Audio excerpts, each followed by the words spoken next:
Terima kasih pemirsa, Anda kembali menyaksikan Kominfo Newsroom. Pemirsa, pembangunan fasilitas pendidikan di IKN terus bertambah, mulai dari taman kanak-kanak hingga perguruan tinggi atau universitas.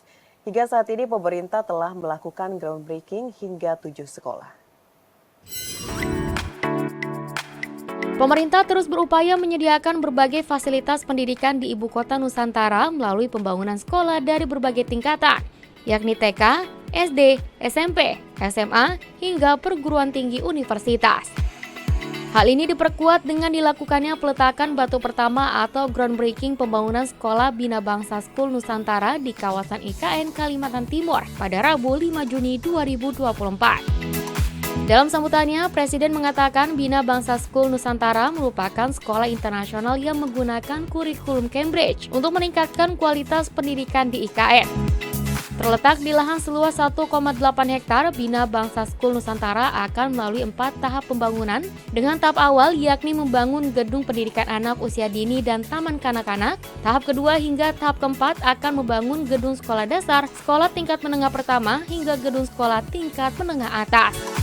Presiden menilai pembangunan Bina Bangsa School di IKN menunjukkan keseriusan dan komitmen pemerintah dalam menyediakan berbagai fasilitas pendukung di IKN, termasuk lembaga pendidikan internasional yang berkualitas dunia. Saya harap Bina Bangsa School Nusantara dengan reputasi dan rekam jejak yang panjang, yang baik di bidang pendidikan dapat menyelenggarakan pendidikan yang berkelas dunia di IKN, mempromosikan pendidikan global berkelas tinggi di IKN dan memberikan pilihan pendidikan yang bermutu bagi warga IKN yang berasal dari berbagai daerah, dari berbagai negara dan latar belakang. Dan saya sedikit titip agar Bina Bangsa School memberikan ruang untuk memperkenalkan nilai-nilai kearifan lokal, menghormati keragaman budaya, dan memperkuat persaudaraan dan persatuan. Hingga saat ini pemerintah telah melakukan groundbreaking hingga 7 sekolah yang dalam proses pembangunan di Ibu Kota Nusantara. Di antaranya adalah pembangunan gedung kampus program Doktor Internasional Universitas Gunadarma dan sekolah SD, SMP, dan SMA Al-Azhar Sumarekon sebagai sekolah Islam pertama di Ibu Kota Nusantara. Presiden Joko Widodo mengatakan bahwa fasilitas pendidikan sangat dibutuhkan oleh warga Nusantara atau penduduk di IKN, baik dari tingkat SD, SMP, SMA, hingga universitas. Kepala negara berharap dengan dibangunnya beberapa infrastruktur pendidikan di Ibu Kota Nusantara dapat meningkatkan kualitas sumber daya manusianya melalui fasilitas pendidikan di tengah persaingan SDM antar negara yang begitu ketat.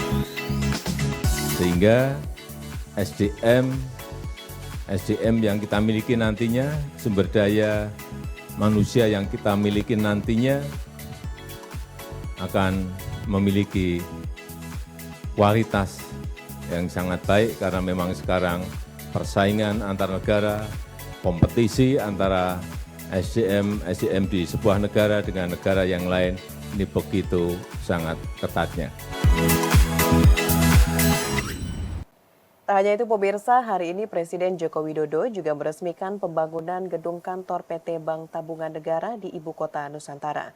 Presiden menilai pembangunan gedung BTN di IKN merupakan langkah yang tepat karena nantinya di IKN akan dibutuhkan pembiayaan yang besar untuk investasi properti.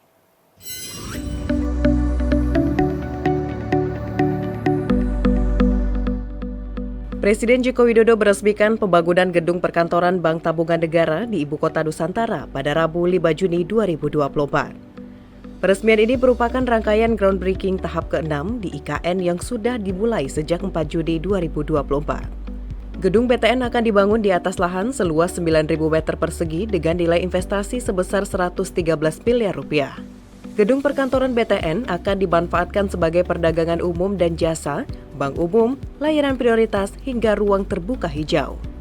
Dalam sambutannya, Presiden mengapresiasi pembangunan gedung kantor BTN untuk melengkapi Bank BUMN yang sebelumnya telah melaksanakan peletakan batu pertama. Diharapkan dengan dibangunnya pembangunan gedung kantor PT BTN ini, transformasi ekonomi di IKN bisa tercapai sesuai target waktu yang telah ditentukan.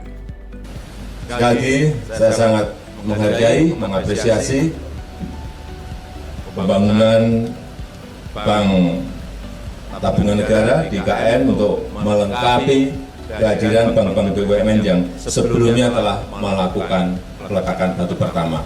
Sementara itu, saat ini pembangunan IKN tahap pertama telah mencapai 80% yang terdiri dari Istana Kepresidenan, infrastruktur dasar, dan kantor-kantor Kementerian Koordinator. Presiden menyampaikan pembangunan ini akan dipercepat agar pada 17 Agustus 2024, beberapa infrastruktur di IKN sudah dapat digunakan berbarengan dengan perpindahan ASN.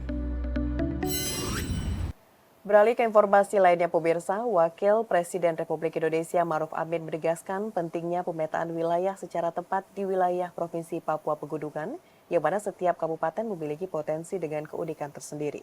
Oleh karena itu, Wapres mengatakan dalam kunjungan kerjanya ke Wamena, beberapa program nasional akan dicanangkan, seperti perpanjangan landasan pacu Bandara Wamena dan pembangunan jalan nasional Trans Papua Wamena Jayapura.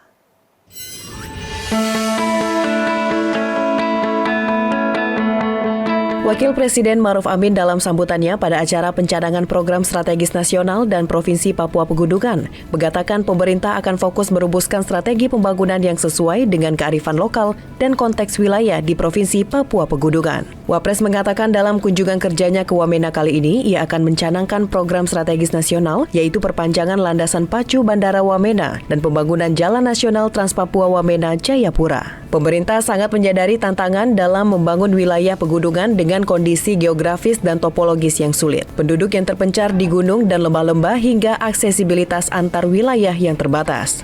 Oleh karena itu, Wapres menegaskan pentingnya pemetaan wilayah secara tepat di wilayah Provinsi Papua Pegunungan, yang mana setiap kabupaten memiliki potensi dengan keunikan tersendiri. Adapun pencanangan program strategis Provinsi Papua Pegunungan, diantaranya pembangunan kawasan inti pusat pemerintahan Provinsi Papua Pegunungan, kawasan sentra pangan Kabupaten Jayawijaya, program ketenaga listrikan di Kabupaten Lanijaya, dan sistem pengelolaan air minum di Kabupaten Jayawijaya. Pada kesempatan yang baik ini saya akan melakukan pencanangan program strategis nasional, yaitu perpanjangan landasan pacu Bandara Wamena dan pembangunan jalan nasional Trans Papua Wamena Jayapura, serta pencanangan program strategis Provinsi Papua Pegunungan, di antaranya pembangunan kawasan inti pusat pemerintahan Provinsi Papua Pegunungan,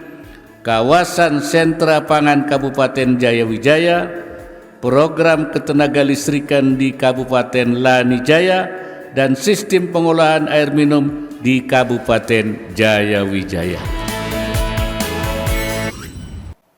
Menteri Luar Negeri Retno Marsudi menyatakan Indonesia siap untuk mengirim pasukan perdamaian ke jalur Gaza, Palestina. Dukungan pasukan perdamaian dilakukan jika sudah ada keputusan dari Persatuan Bangsa-Bangsa.